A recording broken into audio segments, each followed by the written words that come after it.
दादाजी पहाड़ों में शिकार करने गए थे। उन्होंने देखा कि एक भूखा भेड़िया एक मादा लोमड़ी को दबोचे हुए है। उन्होंने बंदूक उठाई। तभी लोमड़ी बोली, मेरी जान बचाएं, मैं एहसान चुकाऊंगी। दादाजी ने भेड़िए को मार दिया।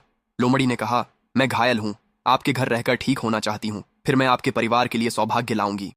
यह सुनकर दादाजी ने इस अजीब किस्मत को स्वीकार कर लिया। पहले सबको लगा दादाजी मजाक कर रहे हैं, पर फिर उन्होंने सच में सफेद लोमड़ी देख ली। दादाजी उसे पकड़े हुए थे। उन्होंने सबको बताया कि यह लोमड़ी कर्ज चुकाने और हमारे परिवार में खुशियां लाने आई है। मैंने उस सफेद लोमड़ी को देखा और मेरे रोंगटे खड़े हो गए। दादाजी, यह चीज कुछ बुरी लग रही है। क्या आपको याद नहीं कि परदादा के परिवार के साथ क्या हुआ था? हाँ पिताजी, क्या संचेन चाचा के परिवार के साथ जो हुआ वो काफी नहीं था?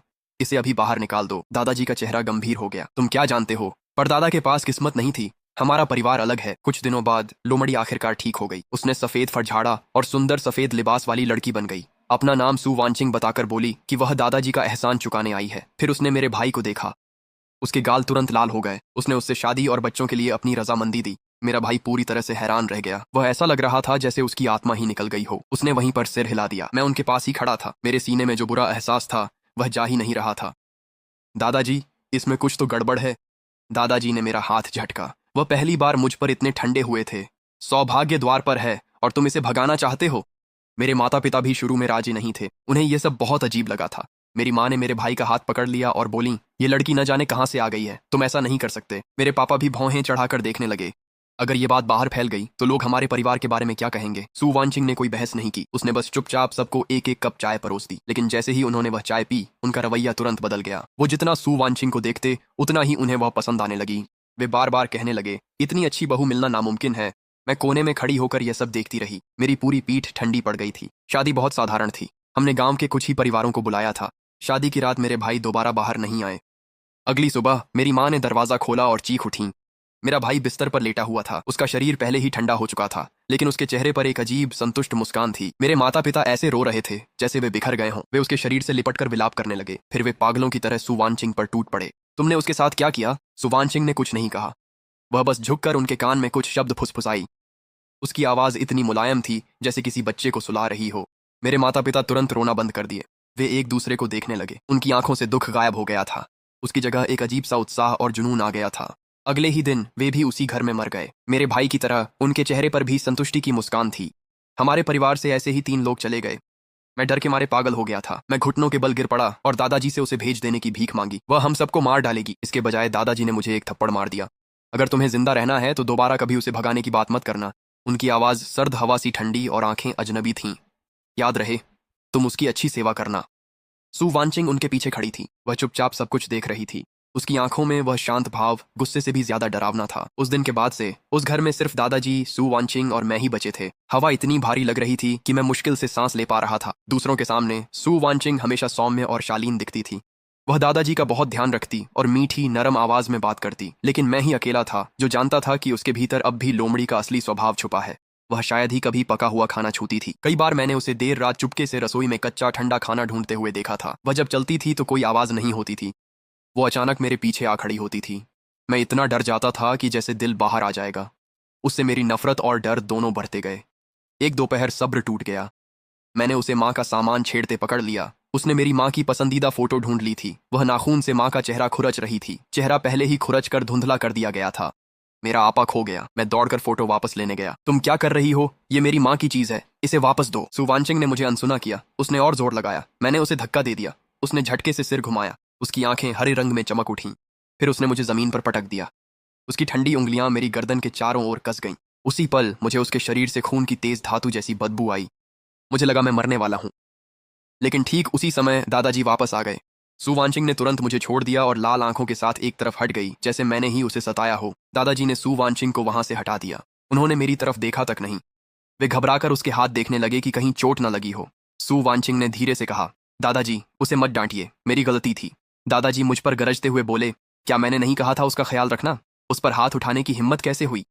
मैं जमीन पर ढह गई। मेरी गर्दन में इतनी तेज दर्द थी कि मैं एक शब्द भी नहीं बोल पाई। निराशा मेरे भीतर से उमड़ पड़ी। उस घर में मैं एक फालतू इंसान बन गई थी। दादाजी ने मुझे लकड़ी के गोदाम में बंद कर दिया। उन्होंने मुझे बस एक फटी हुई रजाई फेंक कर दी। फिर उन्होंने मुझे एक डरावनी चेतावनी दी, अब से तुम सू वांचिंग को वेदी पर बैठे पूर्वज की तरह मानोगी, वरना मैं तुम्हें पहाड़ के उस पार की जायदाद में भेज दूंगा और फिर कभी वापस नहीं आने दूंगा।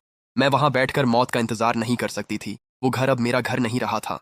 वो एक ऐसा गड्ढा बन गया था जो कभी भी मुझे पूरी तरह निगल सकता था। जब दादाजी पहाड़ों में शिकार करने गए थे, मैं चुपके से वापस घर में घुस गई। मैंने अपना छिपाया हुआ फोन निकाला और पहाड़ वाली मौसी को फोन किया। मौसी, मुझे बचाओ, घर में कुछ बुरा हुआ है, भाई और मम्मी पापा सब गायब हैं। फोन पर मेरी मौसी डर गईं। उन्होंने मुझे रुकने को कहा। उन्होंने कहा कि सुबह होते ही वह पहाड़ पर आ जाएंगी। फोन रखने के बाद मुझे आखिरकार थोड़ी सी उम्मीद की किरण महसूस हुई। शाम को दादाजी घर लौटे तो उन्होंने मुझे घूरा। उनकी आंखों में कुछ अजीब था। उन्होंने अपना हाथ आगे बढ़ाया और कहा, मुझे दे दो। मैं कुछ भी इनकार कर पाती उससे पहले ही उन्होंने मुझे धक्का दे दिया। उन्होंने मेरे जेब से फोन निकाल लिया। उन्होंने कॉल लॉग चेक किया और उनका चेहरा तुरंत बदल गया। तो अब तू बहुत बहादुर हो गई है, अब तू बाहर संदेश भेज रही है। उसने फोन को जोर से जमीन पर पटक दिया। स्क्रीन तुरंत चकनाचूर हो गई।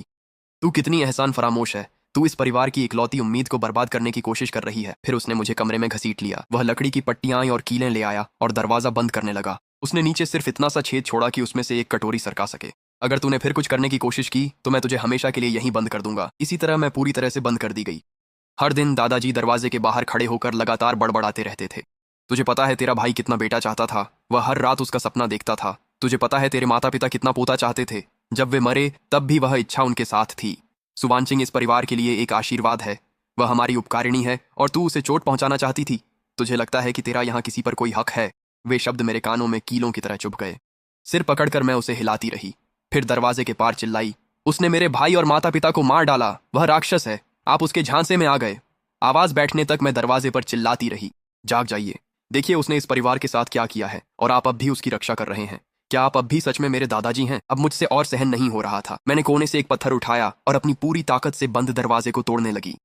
मुझे बाहर निकालो, तुम बूढ़े मूर्ख, मुझे बाहर निकालो। दरवाजा ढीला होने लगा। जैसे ही मुझे रोशनी की एक किरण दिखी, किसी ने बाहर से उसे लात मारकर खोल दिया। दादाजी अंदर भागे आए। चुपचाप उन्होंने मुझे कुर्सी पर रस्सी से जकड़ दिया। मैंने बहुत छटपटाया पर उनका मुकाबला न कर सका। वे पीछे हटकर मुझे झूंझते हुए देखने लगे। उनकी शांत आवाज ने मेरी रीढ़ में सिहरन पैदा कर दी। मेरी बात सुनो, मैं तुम्हें उसे बर्बाद करने नहीं दूंगा। मैं जमीन पर पड़ा था। आंसू धूल में मिलकर मेरे चेहरे पर बहने लगे। उम्मीद पूरी तरह खत्म हो चुकी थी। उस कुर्सी से बंधा हुआ मुझे लग रहा था जैसे मैं पहले ही बेकार हो चुका हूं। अब तो मुझ में रोने की भी ताकत नहीं बची थी। दिन दर दिन मैं बस सहता रहा। दादाजी सिर्फ एक कटोरी ठंडा चावल खाने के छेद से अंदर धकेल देते थे। कभी कभी तो वे भूल भी जाते थे। इसके मुकाबले सुवांशिंग को तो जैसे रानी जैसा व्यवहार मिलता था। मैं रसोई से आती गाड़ी सूप और औषधीय जड़ी बूटियों की खुशबू महसूस कर सकता था। उस शाम मैंने दरवाजे की दरार से देखा कि दादाजी वांगचाई को लेकर पिछाड़े पहाड़ की ओर जा रहे थे। वांगचाई हमारा बूढ़ा शिकारी कुत्ता था। वह हमारे पास लगभग 10 साल से था। वह बेहद वफादार था और दादाजी उसे हर जगह अपने साथ ले जाते थे। काफी देर बाद मैंने देखा कि दादाजी अकेले ही लौट आए। वांगचाई उनके पीछे कहीं नहीं था। दादाजी के हाथ में एक बड़ा चीनी मिट्टी का कटोरा था जिसे एक कपड़े से ढका गया था। उस कपड़े के नीचे कुछ हल्का सा हिल रहा था। वह बार बार फड़क रहा था। सर झुकाए हुए वे जल्दी से सुवांशिंग के कमरे में चले गए। उस रात वांगचाई फिर कभी नहीं दिखा। मैं दरवाजे की दरार से सटकर खड़ा हो गया और बार बार उसका नाम पुकारता रहा। आंगन में पूरी तरह सन्नाटा था। एक भी जवाब नहीं आया। अचानक मेरे सीने में एक आग सी उठी। मैंने अपनी मुट्ठियां कसकर भींच लीं। कुछ ही पल बाद सुवांशिंग का दरवाजा खुला।